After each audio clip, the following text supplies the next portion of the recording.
Monsieur le Président, chers collègues, dans une interview donnée hier, votre vice-président Thierry Ferret annonçait le retrait du projet Lamotte et la victoire du collectif de l'avenir qui sont réjouissants, notamment pour les militants du Stangala qui sont présents aujourd'hui. Le collectif de l'avenir, soudé, a su refuser les clivages tentés par M. Ferret qui désignait régulièrement les gentils interlocuteurs et les vilains agitateurs au sein de ce regroupement d'habitants de la place Guérin. Unis, bienveillants, en discussion permanente, les habitants ont su proposer sur la place une programmation culturelle de qualité, non pas seuls, mais sans vous. Cette expérience réussie de réappropriation de l'espace urbain a de quoi déplaire à ceux qui ont tout tenté pour étouffer cette vie de quartier sous des tonnes de béton. Le projet contesté est retiré, certes, mais l'engagement pris en 2006 de construire une salle de quartier doit être enfin tenu. Les habitants en ont démontré la nécessité. Et puis vous le savez bien, de toute façon cette salle se construira sans vous s'il le faut. Je reviens ici sur les propos tenus par votre vice-président en charge du projet, M. Ferret. J'avais déjà annoncé ici même sa légèreté avec la laïcité l'an dernier dans ce même dossier, lorsqu'il avait conseillé aux habitants en demande d'une salle municipale d'utiliser celle paroissiale sous l'église Saint-Louis. Là, c'est sa légèreté vis-à-vis de la vérité qu'il convient de dénoncer. Il prétend dans un article paru hier matin dans la VQR que des nuisances jusqu'à 4 h du matin seraient à attribuer au collectif. C'est une approximation insupportable. En effet, les soirées du collectif sont régulées et s'achèvent aux heures prévues, 20 h ou au plus tard 22 h lorsque c'est annoncé. Le collectif, confronté à un mésusage du lieu, l'a de façon autonome résolue. Les nuisances se sont déplacées sur la place, et ça, Monsieur le Président, vous en êtes directement responsable. En effet, vous avez chassé du centre-ville ceux qui faisaient tache sur votre Brest Live tout en paillettes et sans vin étoilé. Ceux qui ne peuvent s'alcooliser du vin de vignoble en terrasse des bistrots autorisés ont été priés d'aller siffler ailleurs leur 8-6. L'arrêté anti-alcool a ainsi nécessairement repoussé des usagers de la place de la Liberté vers d'autres lieux plus accueillants, comme la place Guérin. La cohabitation est parfois difficile, les habitants et les professionnels de la place gèrent comme ils le peuvent, en discutant, en prenant les conflits d'usage les uns après les autres. Les chiens qu'il faut attacher, on met une corde et on discute avec les propriétaires. Le bruit, les cafetiers de la place tentent une médiation, parfois compliquée. Les propos de M. Ferret sont donc doublement insupportables. Il accuse à tort, et il accuse ceux-là même qui régulent une place sur laquelle il est important que tous trouvent leur place. Avec ou sans vous, Monsieur le Président, l'avenir sera debout. Thierry, c'est pas la peine de répondre à la dernière intervention. Hein. Non. Je vais juste répondre parce que j'ai l'impression qu'on ne représente pas tout à fait la même population et il me semble que cette population ne semble pas poser tout à fait les mêmes limites à l'usage de l'espace public. Nous avons reçu un certain nombre de courriers en mairie et donc j'en ai eu copie aussi à la métropole qui font en effet état de problèmes. Alors je peux vous lire. Hein, non, on n'est pas à l'hôtel de ville ici. Non. Conseil de communauté et ça ne mérite à mes yeux aucune réponse. Madame Malgorn. Monsieur le Président. Voilà, stop, parce que sinon on n'en finit plus. Monsieur le Président. Oui, Madame Malgorn, sur les sujets de la métropole. Ne vous inquiétez pas. Non, je ne m'inquiète pas. Je ne vais pas évoquer ici Brest événement nautique. J'ai reçu une lettre du maire de Brest m'indiquant qu'il lui était interdit par les textes rédigeant le positionnement des élus dans les structures associatives de répondre à une élue municipale sur la gestion de cette association largement subventionnée. Bon, j'imagine donc que le président de Brest Métropole sera dans la même posture, qui n'a évidemment aucun fondement juridique. On n'avait pas terminé sur le dossier qui avait été soumis par, sur l'avenir par la ville. Non. Je parle du dossier communautaire et pas municipaux, si vous confondez tout. Je comprends pas les deux, monsieur le président. Je voulais juste rajouter une chose par rapport à ce que Thierry Ferret a pu répondre. Mais de manière globale, un permis de construire,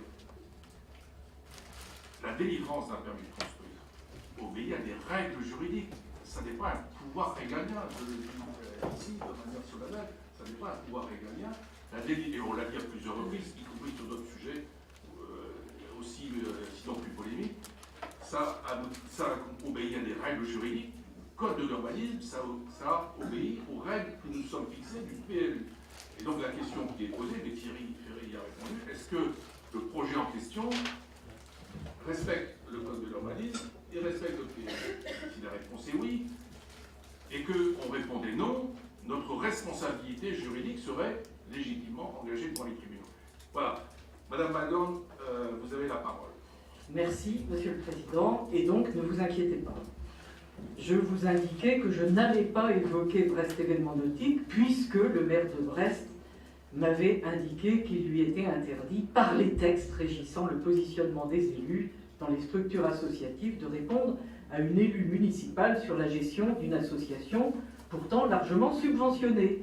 Et donc j'imagine, sans trop d'imagination, que le président de Brest Métropole sera dans la même posture, même si je récuse totalement un fondement juridique quelconque à celle-ci.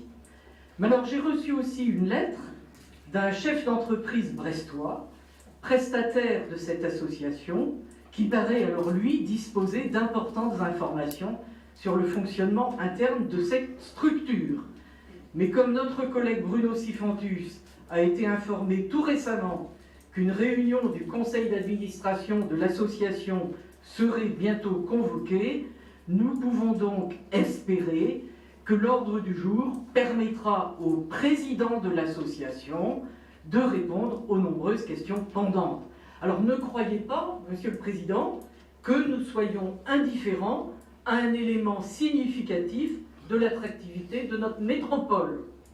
Car notre priorité, c'est le développement de l'activité économique et de l'emploi.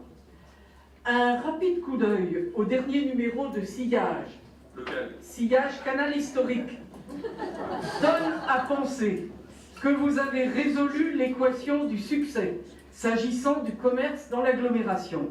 Puissiez-vous avoir raison. Notre préoccupation aujourd'hui porte sur la capacité de notre agglomération à accueillir et développer non seulement des activités de services, mais aussi des activités industrielles.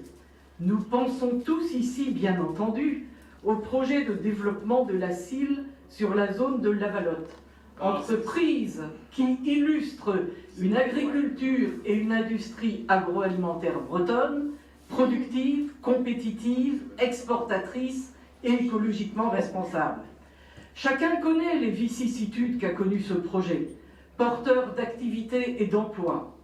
Il se heurte encore aujourd'hui à des oppositions dont on ne discerne plus en quoi elles se réfèrent à l'intérêt général. Vous connaissez notre vigilance en matière de respect de l'environnement, de la biodiversité et de l'étalement urbain, s'agissant de l'extension que nous estimons disproportionnée des zones d'habitat. Nous avons pris des positions très claires sur le Restic, sur le Costour et encore sur le Stangalar. Nous avons en revanche soutenu les projets métropolitains permettant le développement de l'activité, notamment industrielle, et au cas précis, la zone de Lavalotte. C'est pourquoi nous avions, 48 heures à l'avance, comme le stipule notre règlement intérieur, déposé un vœu appelant à un soutien que nous espérions unanime à la réalisation par la CIL de cette usine de production de poudre de lait.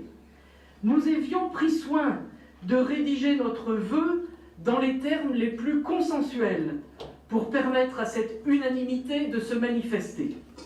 Nous avons pris connaissance ce matin d'un vœu des groupes de gauche dont le PDF a été créé ce matin à 10h24 et qui ressemble comme un frère au nôtre.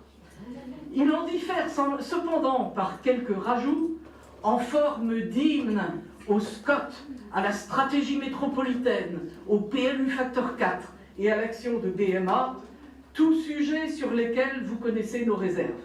Eh bien, la mesquinerie de votre démarche ne nous empêchera pas de nous joindre à l'unanimité dont nous avons suscité le mouvement dans notre Assemblée. Je vous remercie. Bien, en matière de mesquinerie, vous ne me donnerez pas de leçon. Sur votre premier propos concernant Brest événement nautique, j'ai l'impression que vous ne savez pas lire les courriers qu'on vous fait. D'abord, parfois vous ne les lisez pas. Parce qu'au dernier conseil municipal, vous m'avez reproché de ne pas avoir répondu à un courrier du 22 mars, alors que j'ai répondu quelques jours après. Mais peut-être que la Poste fonctionne mal dans ce pays. Je reçois je l'ai dit, elles ne répondent pas à mes questions, tout simplement. Ah non, mais alors je vous ai répondu que si répondre à vos questions, c'est répondre dans votre sens, vous n'avez qu'à faire les questions et les réponses, et le problème sera réglé. Et le problème sera réglé. Hein, vous me faites un courrier, un projet de réponse, je signe, et puis j'aurai répondu à vos Des attentes. questions précises, je n'ai pas... Est-ce que je peux parler, Madame Magor? Je vous en prie. Et le deuxième courrier, qui date de quelques temps après, du 18 juin, je n'y ai pas répondu.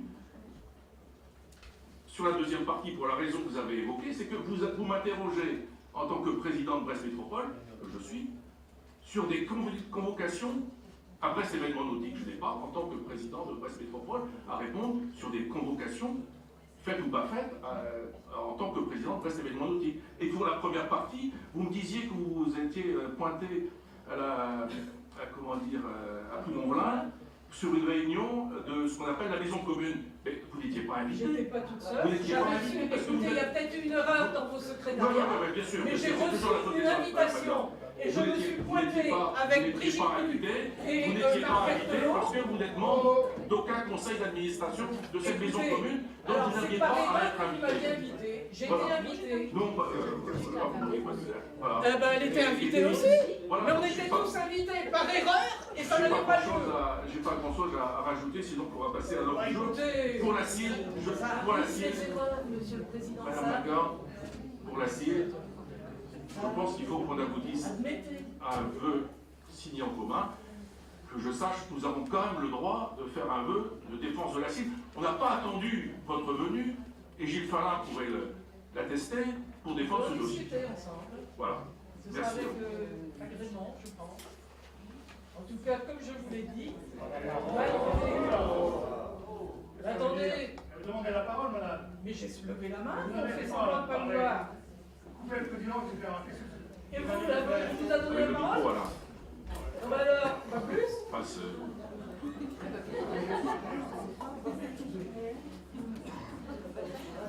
Urbain Royal. Alors on va se calmer, on va boire froid et se calmer, comme disait je ne sais plus qui.